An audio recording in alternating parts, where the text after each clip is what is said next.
In the grand tapestry of our planet's life, every continent holds its own unique threads, its own remarkable stories of evolution and survival.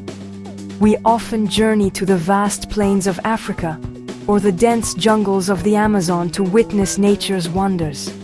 Yet, here, in the ancient and varied landscapes of Europe, from its sun-drenched southern coasts to its frozen northern peaks, there exists a collection of creatures as extraordinary as any on Earth. These are not visitors, nor are they widespread wanderers. They are Europe's exclusive residents, species whose entire existence is woven into the very fabric of this continent. I'm Thakafat Wo, and today we embark on a journey to uncover these hidden gems of the natural world. We will explore the lives of animals that call Europe, and only Europe, their home. From the secretive mammals of its winding rivers to the magnificent predators of its remote forests, these species have adapted over millennia to their specific European niches.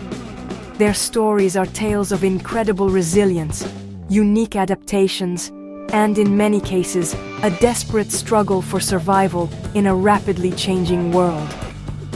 The creatures we are about to meet cannot be found living in the wild anywhere else on this planet. Their fate is inextricably linked to the health of Europe's ecosystems. Join me as we venture into the wild heart of an old continent to discover the remarkable and often unseen wildlife that makes Europe truly unique. It is a world of surprising beauty and fragility, a world that needs our attention and our protection now more than ever. Our journey begins along the secluded, tree-lined riverbanks of Spain and France, the last remaining strongholds of a small, elusive predator, the European mink. This beautiful creature, with its rich, dark brown coat and a distinctive white patch on its upper lip, is a master of the aquatic world. It moves with a silent grace, slipping in and out of the water in search of fish, amphibians, and crustaceans. Its semi-aquatic life depends entirely on clean, undisturbed rivers and the dense vegetation that offers it shelter from prying eyes.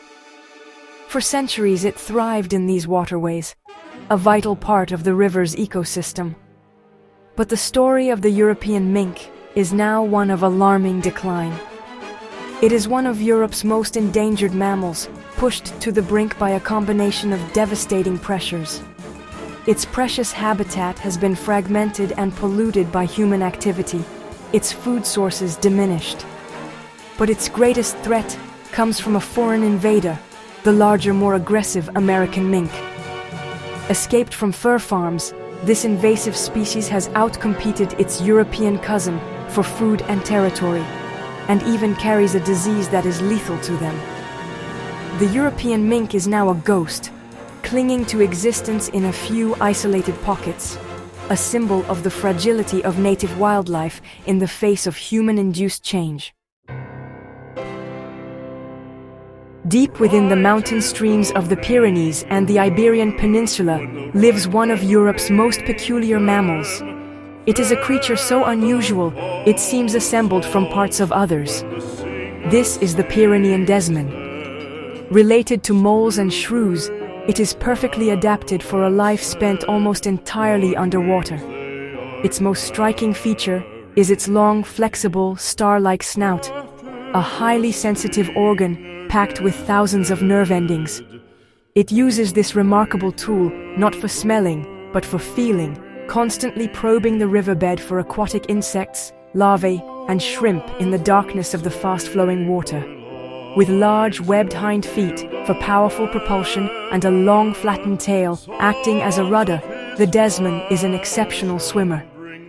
It navigates its underwater world with an elegance that belies its strange appearance. But this unique specialist is in grave danger. It requires pristine, highly oxygenated mountain streams to survive.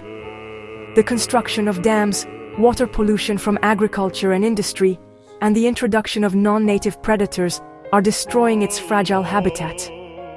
The desman, this evolutionary marvel, is now a rare sight, its future as murky, as the polluted waters that threaten its very existence. We travel now to the sun-dappled scrublands and Mediterranean forests of southern Spain, the exclusive domain of a truly magnificent cat. With its beautiful spotted coat, long ear tufts, and a short black-tipped tail, the Iberian lynx is an icon of European wilderness. This is a phantom predator, a specialist hunter of almost singular focus.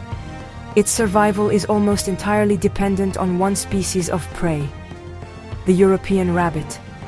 An adult lynx needs to eat at least one rabbit per day to survive, a dietary specialization that has become its greatest vulnerability.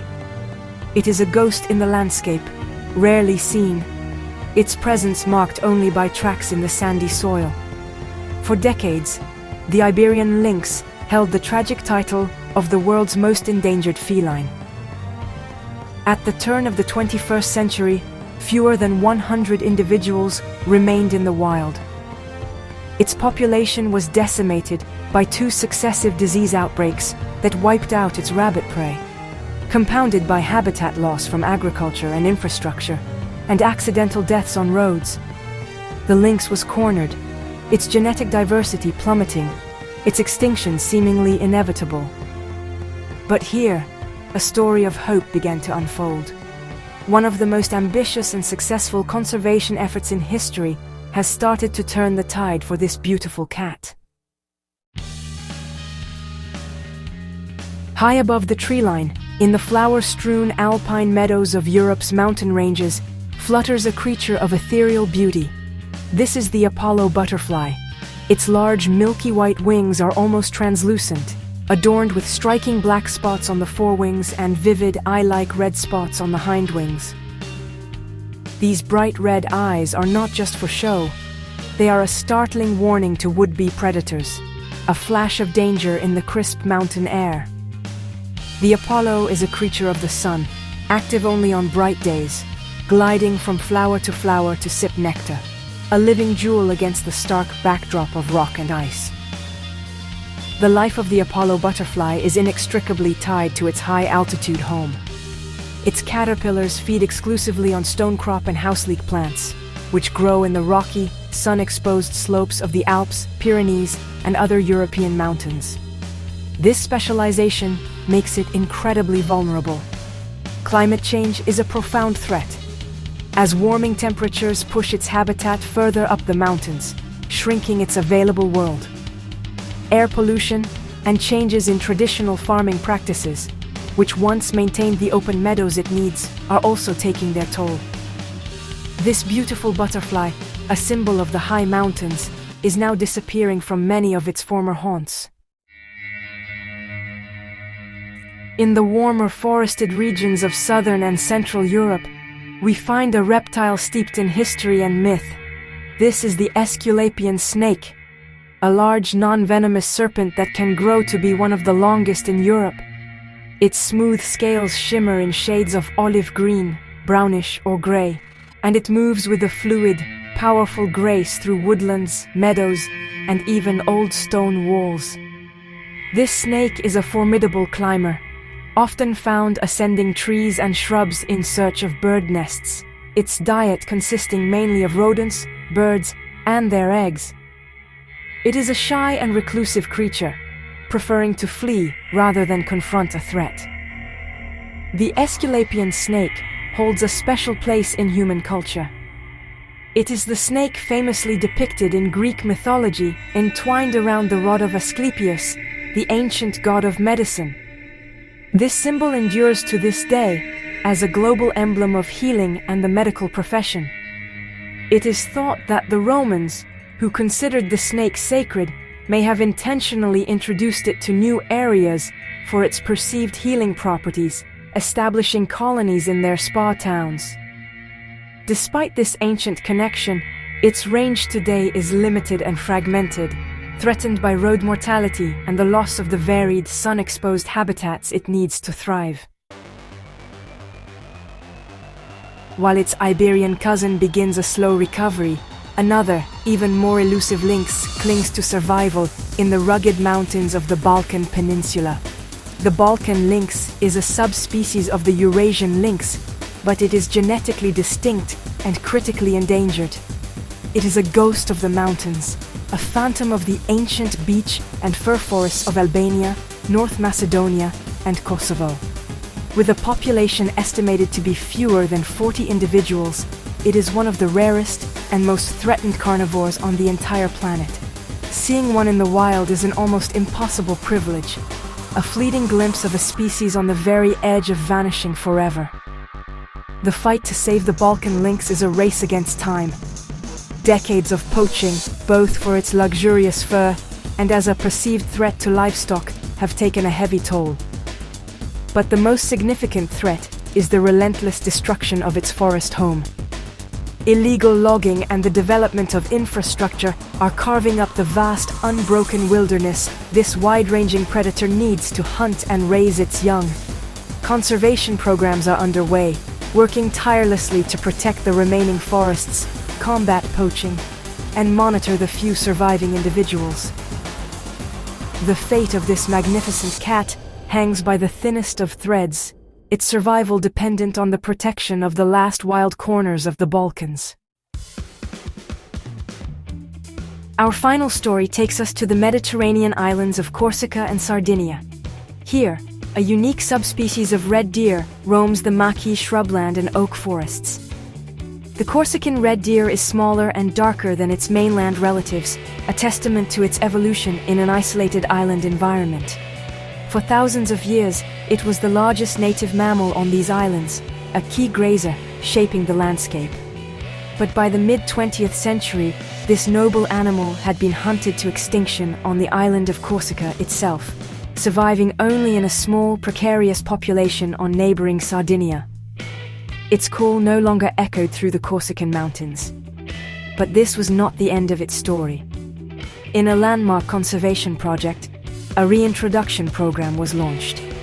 Deer from the surviving Sardinian population were carefully captured and transported back to Corsica, released into protected areas to reclaim their ancestral home. It was a bold gamble, an attempt to turn back the clock on extinction. And it worked. The deer not only survived but began to breed, and their population has steadily grown. The sight of a Corsican red deer once again grazing on a Corsican hillside is a powerful symbol of hope, a testament to the fact that with dedication and care, we can begin to heal the wounds we have inflicted upon the natural world. From the riverbanks to the highest peaks, we have witnessed the secret lives of Europe's most exclusive inhabitants. The European mink, the Iberian lynx, the Apollo butterfly. Each one is a masterpiece of evolution, a unique and irreplaceable part of our planet's natural heritage. Their stories are not just tales of biology and adaptation. They are powerful reminders of the profound interconnectedness of all life. The survival of these species is a barometer for the health of the continent's ecosystems, the very ecosystems that sustain us all. Their fragility mirrors our own. The fate of these animals is now in our hands. The threats they face, habitat loss, pollution, climate change, are challenges of our own making, and it is our responsibility to find the solutions.